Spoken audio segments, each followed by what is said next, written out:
Well, hello, all you recovery rebels. Welcome to Lunch Break Live. Real talk about obesity, food obsession, recovery, and what's really eating you. I am Carrie Dela Cruz, and on today's show, do you cope or say nope? But before I go there, why should you listen to me? I mean, what do I know about coping? Well, for starters, I am a 2007 gastric bypass post-op, living life in recovery from obesity and obsessive compulsive food addiction as twice the woman and half the body. In other words, I know a thing or two about not coping in healthy ways. But I'm also a recovery strategist, and what that means is I help people find the most effective, efficient way to get from here to there, to get from being unhealthy to being healthy. And that's what we talk about every single day on this show. So I welcome you all in. I am so grateful that you are here. I got a question for you before I get into it. How many of you guys joined me for yesterday's Lunch Break Live? It was a longer episode, about 45 minutes or so, where we talked about independence, liberty, freedom, recovery, things like that, peace. How many of you guys were able to join me for that? Now, if you joined me and you're not watching me live right now, you're watching me on demand, that's fine. Go ahead and let me know that you are here.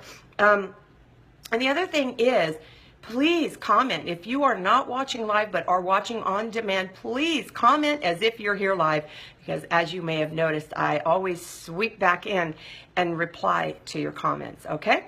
So, excuse me, my nose is running amok. All right, so let me see who is here before I start asking you guys questions. Let's see here. All righty. It looks like my mom made it today. She did not go down the rabbit hole of YouTube. She made it. So thank you so much for being here, Mom. We missed you yesterday. And, you know, we understand why you weren't here. And it wasn't a conscious effort. You thought I wasn't going to be on. But we're really glad that you're back. And Nancy, so glad you're here. Yeah, you both made it live today. Right on. All right. So it's looking like maybe just a couple of you guys are here. I don't see many other people showing up yet, but hopefully they will find me and join the program. So let me throw this out there, and it sounds like this is, hey, Kim, you made it. Welcome in. I am just getting started. Welcome, welcome. I'm really glad that you made it. I'm just asking everybody now, just getting ready to throw that first interactive question out there. And here's what I want to know, all right? Who here, and again, this is a question for you if you're watching on demand or live. Who here has ever eaten in response to stress? Okay? Have you ever eaten in response to stress? You can leave me a comment. You can throw me a thumbs up. You can throw me a wow face, a sad face, whatever you want. Guilty. You're not alone, Nancy. You are absolutely not alone, because if you were alone, I would not be doing this show today, I assure you. So here's what I want to know, and this was actually part of the homework that I assigned this morning on Live from the 405, and I didn't see a lot of people, giving me the feedback I was looking for, so hopefully you guys are going to be active participants today in being able to answer my question. Here's what I want to know. What types of stress do you or did you eat over? You can just give me one-word answers. You know, it doesn't have to be uber personal or overly, sensitive, but just in general terms, if you have found that you've eaten over stress, what kinds of things have you eaten about? Okay? Whatever it is. Nope, I'm not kidding, Mama. Not kidding. This is what I want to know. So I'm going to sit here. Let's see. I thought our homework was to be shared on LBL, or I would have shared it sooner. Well, you know what? Share it here. That's fine. You can do it any way you want. Hi, Violet. I'm glad you made it. Okay, I just asked how many people have ever eaten in response to stress, to deal with stress, and what was the stress that you ate over? So if that is you, okay, pretty much everything, sadness, loneliness, and boredom. Okay, so Nancy is saying that's what any excuse I had to. Okay. Specific stress. Anybody else? Give me something, tangible to work with here. Before I go, relationship stresses. Okay, very good. Very, very good. Relationship stresses. Family problems. Okay, so we're talking about relationships with family. Perhaps we're talking about relationships with a significant other, a husband, a wife. How about relationship stresses with kids? You know, if we're parents with our children, even if they're adult children, okay? How about, okay, arguments, right? That's good. How about relationship stresses with people at work? Anybody ever eaten over that? Relationships seems to be a very common theme here, that our response when we experience any sort of stress with relationships, we turn to food and we eat, right? And isn't it interesting? Yeah, definitely children, Nancy says, worried about them and their choices. Your kids were perfect, Mom. That's absolutely true, and I'm a living testament to that, aren't I? Okay. Right. Okay, so, and then I lost my train of thought when you told me how perfect I was. Right. Okay, so we ate in response to, oh, right, I remember now, relationships. We were talking about how one of our primary stressors, sources of stress is relationships. What about that relationship we have with food? Do you think that is stressful? Do you think that's a reason we ate, because of our relationship, our stressful relationship with food? And work, too, to escape or hide from confrontations. Ooh, this is good, meaty stuff. We are putting meat on these bones. Thank you, Nancy. Absolutely. All right. So here's what I want to know next. Okay, keep thinking of this stuff. Did you learn about the need for coping strategies when you began your weight loss journey? Was this ever discussed with you? Did this ever come up in conversation? So when you went to a Weight Watchers meeting and you sat there, was it ever discussed, was it ever brought up that you were going to need to develop new coping strategies, right, to deal with stress? In other words, that you would no longer be allowed or be able, shall we say, to use food as your go-to coping technique. Was that ever discussed? Did you guys ever hear that in discussions? If you were preparing for bariatric surgery and you were sitting in the room and you were, having your pre-op orientation, did it ever, or your eval, did it ever come up that you would no longer be able to use food for coping? So Kim says, no, not really. So that discussion was never had with you. You never understood that at some point you were going to have to change your relationship with food, change what it was you were doing in response to stress. Interesting, Kim. Anybody else here? I will tell you that it was very prominently discussed. Yes, diversions, right. Okay, so Mom, you learned that you had to come up with alternative techniques, alternative strategies, diversions, things to do instead of eating, things to occupy your time or distract you, right? Distractions. Okay, Nancy says, and Cleo, welcome, welcome. Here's my question. So Violet says yes. Here's the question I have out there.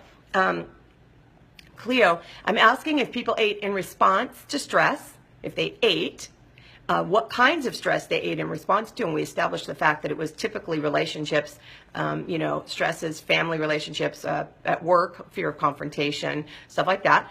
And then I was asking, was it ever discussed when we were beginning our weight loss journey, was it ever discussed that we would have to develop new coping techniques, new healthy coping techniques, because we would not be able to use food as our go-to? And surprisingly, some of you guys are saying no, that was never discussed. So Nancy is saying, not really. I never participated in a Weight Watchers type program, but when I was preparing for WLS, it never came up either. Frankly, my psych eval was kind of a joke. I'll be talking about that. Let's see. Where I live, Betsy says, they outlawed fireworks, but it sounded like a war zone last night. Yeah, I was frustrated and angry, and there wasn't a thing I could do. I made chocolate chip cookie dough for the missionaries. What did you do with the chocolate chip cookie dough? Did you eat it in response to your frustration and anger over the fireworks that were illegal and sounded like a war zone? I'm just curious. All right. Okay, so I will tell you that, we have kind of a range of responses here. And again, for me, this was heavily discussed, that coping, You know, you got to find a healthy way to cope. You're going to have to find a new way to cope. All right. So, all right, let's go. When I qualified for bariatric surgery, one of the hoops I had to jump through was being evaluated by a psychologist. Okay. And that meeting that I had with the psychologist followed a multiple choice inventory of about like 200 questions or so, where I was asked how I typically responded to various situations like stress, whether or not I liked confrontation, made my own decisions, had friends, things like that. Okay. I was very careful to avoid the specter, any hint of insecurity, instability, or uncertainty, because I wanted the psychologist to believe that I was fine, right? I wanted that psychologist to say that I was mentally healthy, okay, and ready to have surgery. That's what I wanted. So I was going to play the game. I was going to play the psychologist so that I could pass and be approved for psychology. Interestingly, the psychologist did remark that I seemed to be an anxious person, which I chalked up to being anxious to lose weight and finally be happy. So that is how I took that input. You seem to have a lot of anxiety. You seem to be a very anxious person. And I thought to myself, well, of course I am. I'm anxious to get this over with. I'm anxious to get it done right, to be thin and finally be happy. So that's what I did with that information. Once I was able to convince the psychologist that I was perfectly normal and stable. Okay, so that's how I played the game. So when I attended the mandatory support group, right, you know, the one you have to go to, I was told that I needed to find new coping strategies since I'd no longer be able to use food. Now, I decided that this would not be a problem because, after all, if you can't do something, you find ways to do what you can. Easy, problem solved. That's what I convinced myself. That's how I dealt with this whole concept of coping with stress. Oh, sure. If I can't eat, you know, I'm not going to want to eat. I'm not going to be hungry, as I mentioned this morning, if you saw live from the 405.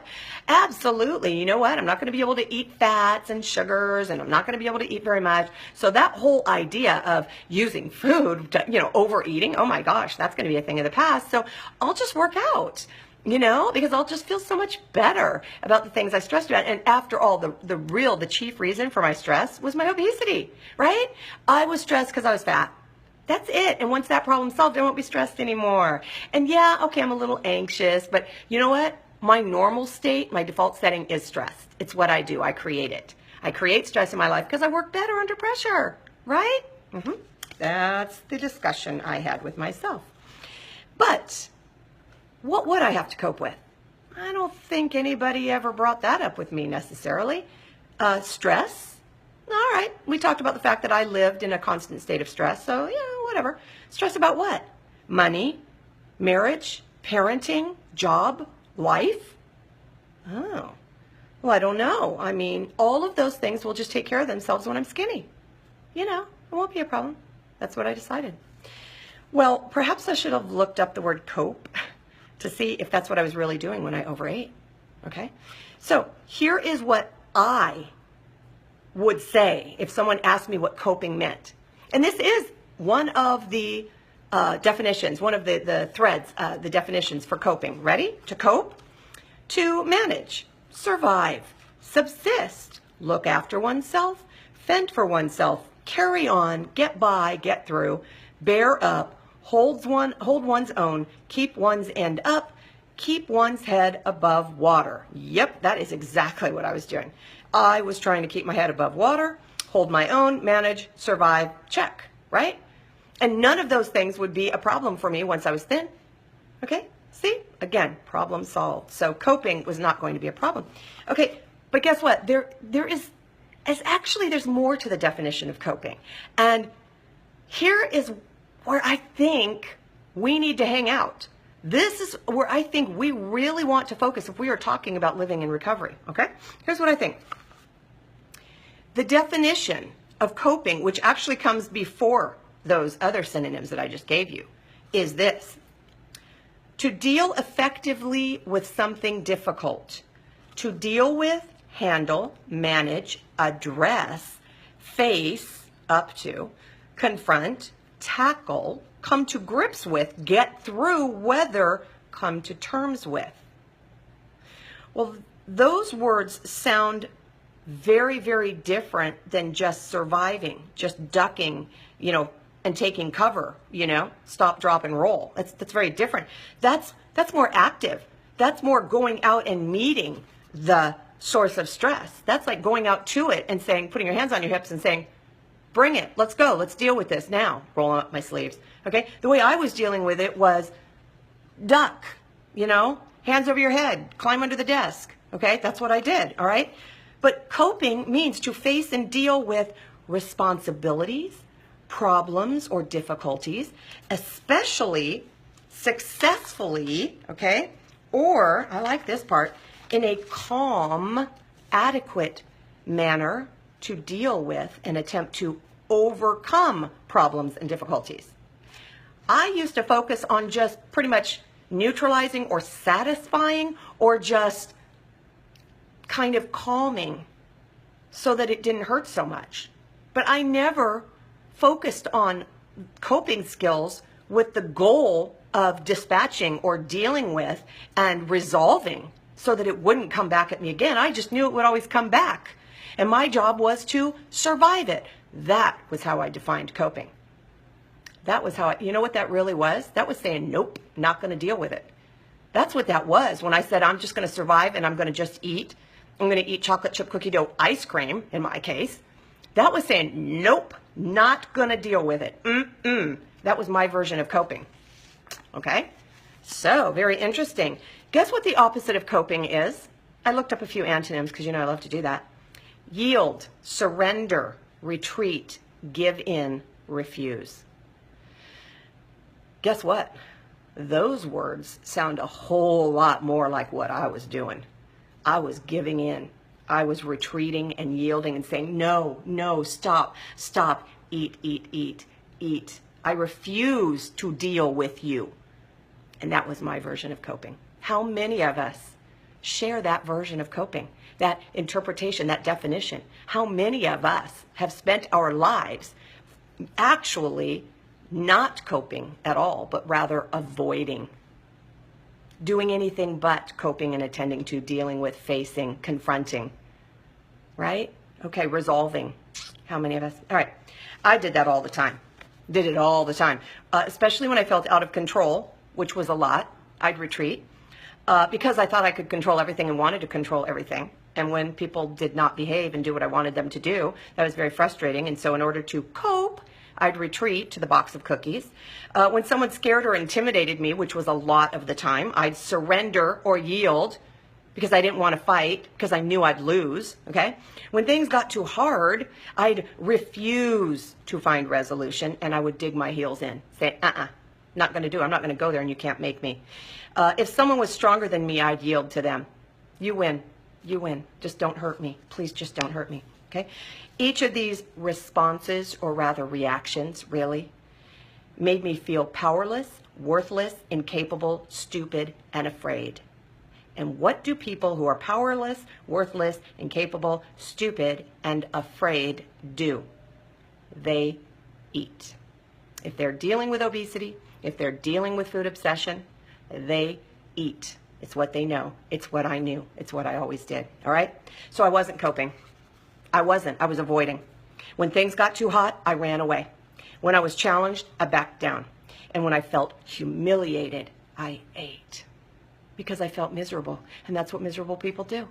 They eat so they can feel more miserable, claiming that it will make them feel, it will pacify them and calm them and soothe them and comfort them. That's what I said. All right? So what did my obesity have to do with my fear of confrontation? Interesting, isn't it, to think about? What about my stress at work, my money worries? How would losing weight change any of that stuff? How did I come to that conclusion? Okay, you could say that because of my preoccupation with my unhealthiness, with an untreated disease of obesity, I didn't contend with those things, face those things, deal with those things. Okay, you could say that. But I didn't even make that connection. I just decided I was fat and that's why I had those problems. And that when I was skinny, I wouldn't have those problems anymore. I wouldn't have money worries or stress at work, or all of a sudden I just wouldn't be afraid of confrontation. For a while, I reasoned that I was only afraid of confrontation because I had low self-esteem. So losing weight would give me high self-esteem and confidence. And I'd just be able to magically stand up for myself. Totally and completely not true. Not true at all. It doesn't happen that way, guys. It doesn't. Not really. But that didn't stop me from overachieving or overcompensating. Okay? Doing that thing that people do when they realize they have a voice. They use it all the time and they yell and they get rude and they say, I'm just standing up for myself. I'm finally saying things that I never said. I'm just defending me. Because I'm worth it. So I'm just going to yell at you and be rude to you, and I'm going to treat you worse than you treated me because, you know, I have a voice now and I found my voice. Yeah. I yelled and I barked at everyone and everything because I could, right? Because I could. I could do that. I am thin woman. Hear me roar. Disgusting, really. It's kind of despicable. It's really, really, certainly not attractive. You'll never take advantage of me again, I said. That was my, what do you call that? My battle cry. You'll never take advantage of me again. Why not? What was going to change? That's very interesting, right? I never asked that question. What was going to change? Well, I'll tell you what finally did change. Acceptance. Owning my crap. Realizing the role that I played in my obesity and my food obsession and my stress and my sense of worthlessness and helplessness and failure. And acknowledging the role that plausible deniability played in keeping me sick and how fear kept me in my place. Acceptance of all of that. I acknowledged it, I accepted it, I owned it, and I dealt with it. Which is to say, I really, really coped, right? I dealt with it, I faced it, all right? I don't believe we need coping strategies, not if we're defining coping as surviving, keeping our heads above water, or yielding. I don't. I believe that we have to redefine coping and decide if what we really need to do is face reality, deal with the facts, acknowledge our strengths and our weaknesses, and stand up to our fears. I think if anybody had said that to me in a room, that would have been way different than you're going to have to find a new way to cope. And somebody says, I took up knitting. How does knitting socks deal with a fear of confrontation, deal with low self-esteem and low self-efficacy, deal with fear, deal with relationship problems? Knitting socks? Am I going to save the world that way? I don't get it. And yet that's where my head was. Working out? Is working out going to solve all of that stuff? I don't think we need coping skills. We need stop avoiding and start owning skills. We need recovery. That's what I think. In the past, I was really, really afraid of people who said mean things to me. I'd shut down. And you know why? I shut down because I said I didn't understand why they did what they did, why they said what they said, what I did to them to deserve that treatment. And that's where I got stuck. I got stuck in the why. Why me? What did I ever do to you? Why are you hurting me? Why are you doing that? I don't understand why you treat me that way. I focused on them, okay? But as I always say, the why doesn't matter. It doesn't matter why they do it. It doesn't matter why others felt that they could treat me like I did, like they did, or any of that stuff. What really matters is whether I felt they could treat me like they did and whether I'd let them. Did I feel that I deserved that? Guess what? I did. So why is it a surprise they treated me that way if I created an environment where they could? All right? I could get hung up and say, why? Well, why did I let them do that to me? That is where my recovery will begin. I will figure out why. Yes, and that is what I will do. Why do I let people hurt me? Or I could just stand my ground and say, enough. You will not treat me unfairly again. I don't care why I let you before. I'm not going to do it anymore. Period. Did you see that? Doesn't matter why I did it. I've decided I'm not doing it anymore. Enough. Okay? I could fear confrontation, or I could recognize that confronting is really speaking up for myself and speaking my truth. Okay? It's not expecting agreement. Heck no. And it is certainly not expecting resolution. A lot of us go into confrontation saying we want to resolve things. Sometimes that's just not going to happen. In fact, unfortunately, I think more often than not it doesn't. Okay? And if we go into it with that expectation, we're going to be sadly disappointed and really need to eat to cope. Okay? So that may or may not happen, right? The whole resolution thing. But what will happen is that I will have faced my fear instead of eating. Okay? Now, whenever people come to me and they say that they've gained weight and they don't know what to do, and they say, what should I do? I start by saying, eat less and address your stress. That's it. That's what I say. Eat less and address your stress. And this stuff eats us up if we don't address it, right? That's what ate us up all this time. That's what we overfed. And that only allows it to fester and become even bigger, okay? Now, as I close in here, I need to explain something that you already know logically. And this is going to be the recovery strategist speaking here. I understand that you hurt and are dealing with big, big things. I understand many of you are dealing with death of loved ones. I understand that you are dealing with the disability, the permanent disability of loved ones that need your care. I understand that you are dealing with life and death on a daily basis. I get that. But here's the recovery strategist, logical person saying, how does eating change that? It doesn't. It does make it worse, though. It makes it worse. It doesn't change any of that stuff. Only facing that stuff and saying, I'm going to show up and I'm going to do my best. I'm going to acknowledge that I'm terrified, that maybe I don't know what to do, but I'm going to go look and see if there's something I can do. Maybe I can learn more about what it is that this disability represents. I can learn more about what it is that I'm going to be facing to make sure that I am up for the challenge. And I'm not going to numb myself out by running away, by rolling over and dying and overeating, okay? Ask yourself, what is eating going to do to change the situation that is causing you such grief? Nothing except make it more grievous every single time. So not eating in response to tough things doesn't necessarily make tough things easier, but I promise you it doesn't make them harder, okay? I promise you, because you'll have a clear head and more energy to deal with them. So here's your assignment for today, okay? I want you, for yourself, not for me, to make a list of the stresses in your life, which is the reasons you're driven to overeat, whatever it is. Nobody's going to judge. Nobody's going to sit here and say, well, that's valid, that's invalid. If it hurts you and it causes you pain, write it down, okay? So in other words, I'm not asking you to qualify or justify anything. I just want you to list everything out for yourself, okay? Someone said something, here we go. Here's some ideas. Someone said something mean about me online. My son got an F on his report card. I got a speeding ticket. My husband doesn't talk to me. My father broke his hip. My boss wrote me up for being late to work 3 times. Traffic was unbearable. I didn't lose weight this week because I hit a plateau. My coworker bought me donuts. I didn't pack my lunch. I can't pay my bills. My daughter moved out. Someone scratched my car. I have a pimple. I'm getting a divorce. I don't feel respected. I don't like the president. I ate something I shouldn't have eaten. All of those are reasons we choose to overeat, aren't they? If we felt them and we feel out of control and we feel like there's nothing we can do to change it, we say, I'll tell you one thing I can do. I can eat. And then we feel worse about it. And we don't address the very thing that we decide drove us to eat. All right?